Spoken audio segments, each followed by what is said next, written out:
സങ്കീർത്തനം 78 മുതൽ 34 വരെ.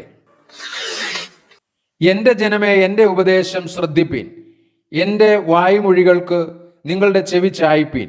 ഞാൻ ഉപമ പ്രസ്താവിപ്പാൻ വായ തുറക്കും, പുരാതന കടങ്കഥകളെ ഞാൻ പറയും. നാം അവയെ കേട്ടറിഞ്ഞിരിക്കുന്നു, നമ്മുടെ പിതാക്കന്മാർ നമ്മോട് പറഞ്ഞിരിക്കുന്നു.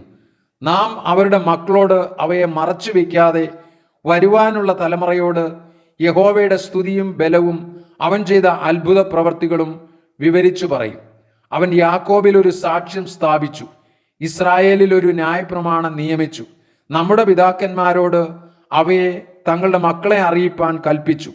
വരുവാനുള്ള തലമുറ, ജനിപ്പാനിരിക്കുന്ന മക്കൾ തന്നെ അവയെ ഗ്രഹിച്ച് എഴുന്നേറ്റ് തങ്ങളുടെ മക്കളോട് അറിയിക്കുകയും അവർ തങ്ങളുടെ ആശ്രയം ദൈവത്തിൽ വയ്ക്കുകയും ദൈവത്തിൻ്റെ പ്രവൃത്തികളെ മറന്നുകളയാതെ അവൻ്റെ കൽപ്പനകളെ പ്രമാണിച്ചു നടക്കുകയും തങ്ങളുടെ പിതാക്കന്മാരെ പോലെ ഷാഢ്യവും മത്സരവുമുള്ള തലമുറയായി ഹൃദയത്തെ സ്ഥിരമാക്കാതെ ദൈവത്തോട് അവിശ്വസ്ത മനസ്സുള്ള ഒരു തലമുറയായി തീരാതിരിക്കുകയും ചെയ്യേണ്ടതിന് തന്നെ.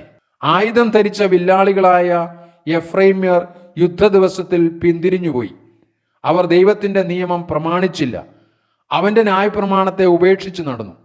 അവർ അവൻ്റെ പ്രവൃത്തികളെയും അവരെ കാണിച്ച അത്ഭുതങ്ങളെയും മറന്നുകളഞ്ഞു. അവൻ മിസ്രയീം ദേശത്ത് സോവാൻ വയലിൽ വെച്ച് അവരുടെ പിതാക്കന്മാർ കാണുകെ അത്ഭുതം പ്രവർത്തിച്ചു. അവൻ സമുദ്രത്തെ വിഭാഗിച്ചു, അതിൽ കൂടി അവരെ കടത്തി. അവൻ വെള്ളത്തെ ചിറ പോലെ നിൽക്കുമാറാക്കി. പകൽ സമയത്ത് അവൻ മേഘം കൊണ്ടും രാത്രി മുഴുവനും അഗ്നിപ്രകാശം കൊണ്ടും അവരെ നടത്തി. അവൻ മരുഭൂമിയിൽ പാറകളെ പിളർന്ന് ആഴികളാൽ എന്ന പോലെ അവർക്ക് ധാരാളം കുടിപ്പാൻ കൊടുത്തു. പാറയിൽ നിന്ന് അവൻ ഒഴുക്കുകളെ പുറപ്പെടുവിച്ചു, വെള്ളം നദികളെ പോലെ ഒഴുകുമാറാക്കി. എങ്കിലും അവർ അവനോട് പാപം ചെയ്തു, അത്യുന്നതനോട് മരുഭൂമിയിൽ വെച്ച് മത്സരിച്ചു കൊണ്ടിരുന്നു. തങ്ങളുടെ കൊതിക്ക് ഭക്ഷണം ചോദിച്ചുകൊണ്ട് അവർ ഹൃദയത്തിൽ ദൈവത്തെ പരീക്ഷിച്ചു. അവർ ദൈവത്തിന് വിരോധമായി സംസാരിച്ചു.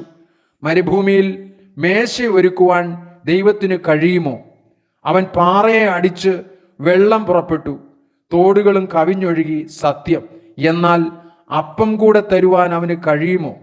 തൻ്റെ ജനത്തിന് അവൻ മാംസം വരുത്തി കൊടുക്കുമോ എന്ന് പറഞ്ഞു. ആകയാൽ യഹോവ അത് കേട്ട് കോപിച്ചു. യാക്കോബിന്റെ നേരെ തീ ജ്വലിച്ചു, ഇസ്രായേലിന്റെ നേരെ കോപവും പൊങ്ങി. അവർ ദൈവത്തിൽ വിശ്വസിക്കുകയും അവന്റെ രക്ഷയിൽ ആശ്രയിക്കുകയും ചെയ്യായികയാൽ തന്നെ അവൻ മീതെ മേഘങ്ങളോട് കൽപ്പിച്ചു, ആകാശത്തിന്റെ വാതിലുകളെ തുറന്നു. അവർക്ക് തിന്മാൻ മന്ന വർഷിപ്പിച്ചു, സ്വർഗീയ ധാന്യം അവർക്ക് കൊടുത്തു. മനുഷ്യർ ശക്തിമാന്മാരുടെ അപ്പം തിന്നു. അവൻ അവർക്ക് തൃപ്തിയാകും വണ്ണം ആഹാരം അയച്ചു. അവൻ ആകാശത്തിൽ കിഴക്കൻ കാറ്റ് അടുപ്പിച്ചു, തൻ്റെ ശക്തിയാൽ കിഴക്കൻ കാറ്റ് വരുത്തി. അവൻ അവർക്ക് പൊടി പോലെ മാംസത്തെയും കടൽപ്പുറത്തെ മണൽ പോലെ പക്ഷികളെയും വർഷിപ്പിച്ചു. അവരുടെ പാളയത്തിന്റെ നടുവിലും പാർപ്പിടങ്ങളുടെ ചുറ്റിലും അവയെ പൊഴിച്ചു. അങ്ങനെ അവർ തിന്ന് തൃപ്തരായി തീർന്നു.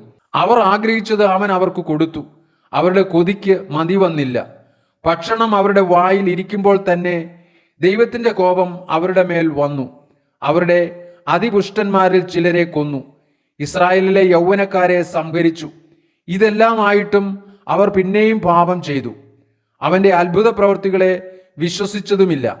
അതുകൊണ്ട് അവൻ അവരുടെ നാളുകളെ ശ്വാസം പോലെയും അവരുടെ സംവത്സരങ്ങളെ അതിവേഗത്തിലും കഴിയുമാറാക്കി.